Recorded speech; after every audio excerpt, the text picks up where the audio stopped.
حضرت عمر رضی اللہ تعالیٰ عنہ کا دربار لگا ہے۔ ایک شخص کو پکڑ کر لوگ لے آتے کہ اس شخص نے ہمارے باپ کو قتل کر دیا۔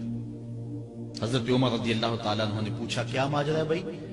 اس نے کہا جی واقعی میں ان کے باپ کا قاتل ہوں، لیکن میں نے قصداً قتل نہیں کیا۔ ہوا یہ کہ میں ایک مسافر ہوں، جا رہا تھا، راستے کے اندر سبز چراگاہ تھی، میرا اونٹ بھوکا تھا، اس چراگاہ میں داخل ہو گیا۔ اس کے بوڑھے باپ نے پتھر اٹھایا اور میرے اونٹ کو مارا، اس کی آنکھ نکل گئی۔ مجھے بڑا غصہ آیا، میں نے وہی پتھر اٹھا کر اس کے باپ کو دے مارا، لیکن وہ ایسے ٹھکانے پہ لگا کہ اس کا باپ فوراً فوت ہو گیا۔ میرا قصد اور ارادہ نہیں تھا، لیکن بہرحال میں اس بات کا اقراری ہوں کہ میں نے اس کے باپ کو قتل کر دیا ہے۔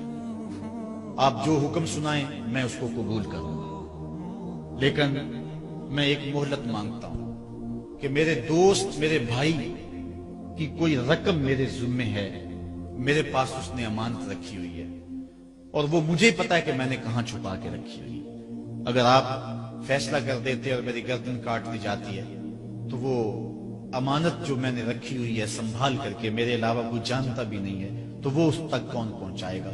اگر آپ مجھے 3 دن کی مہلت دے دیں تو میں جا کر کے اس کی امانت اس کو واپس کر کے پھر واپس آؤں گا، پھر یہ پھندا پھانسی کا میں اپنے گلے میں ڈلوانے کے لیے تیار ہوں۔ حضرت عمر رضی اللہ تعالیٰ عنہ نے فرمایا کہ کوئی شخص تیری ضمانت دے دے تو ہم تجھے چھٹی دینے کے لیے تیار ہیں۔ اس نے دائیں بائیں دیکھا، پورے مدینے میں اس کا کوئی شناسہ ہی نہیں تھا، واقف ہی نہیں تھا، ایک اجنبی شخص تھا۔ حضرت ابو ذر غفاری کھڑے ہو گئے، کہا حضرت عمر میں اس کی ضمانت دیتا ہوں۔ ضمانت دے دی گئی، وہ چلا گیا۔ تیسرے دن وعدے کا جو وقت تھا، لوگ جمع ہو گئے، دربار لگ گئے، ابھی تک آنے والا نہیں آیا۔ لوگوں نے کہا ابو ذر تو نے غلطی کی ہے، ایک اجنبی کی ضمانت دی اور ابھی تک وہ نہیں آیا۔ اور میاں صاحب فرماتے ہیں ایک بار جو بھائیں اڑ جاندے ہو پھر کدی نہ پھنستے نے۔ ظاہر ہے وہ چلا گیا، واپس تو نہیں پلٹ کے آئے گا، اسے پتا ہے کہ آگے سیدھی سیدھی میری موت ہے، تو تم نے یہ کیا غلطی کی؟ خیر آپ نے فرمایا کہ اگر وہ نہ آیا تو یہ پھانسی کا پھندا میرے گلے میں ڈال لینا، لیکن بہرحال میں نے اس کی ضمانت دی۔ کچھ عرصہ بیتا کہ دور سے گرد و غبار اڑتا ہوا دکھائی دیا۔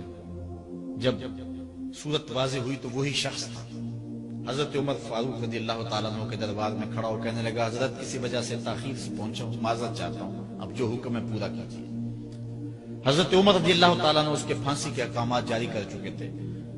آپ نے فرمایا کہ ابو ذر یہ بتا کہ تو نے اس کی ضمانت کیسے دی جب تو اسے جانتا نہیں تھا؟ تو سن حضرت ابو ذر غفاری نے کیا کہا، کہا ایک اجنبی میرے محمد کے مدینے میں پناہ مانگ رہا تھا اور اس نے چاروں سمت دیکھا اور کوئی شخص نہیں تھا جو اس کو امان دیتا اور اس کی ضمانت دیتا، تو میں نے اس لیے ضمانت دے دی کہ نہ بھی آیا تو اپنی جان چلی جائے گی، کل کو یہ تو نہیں کہے گا کہ محمد کے مدینے میں کسی نے ضمانت مانگی تھی، پورے شہر میں کوئی ضمانت دینے والا نہیں تھا۔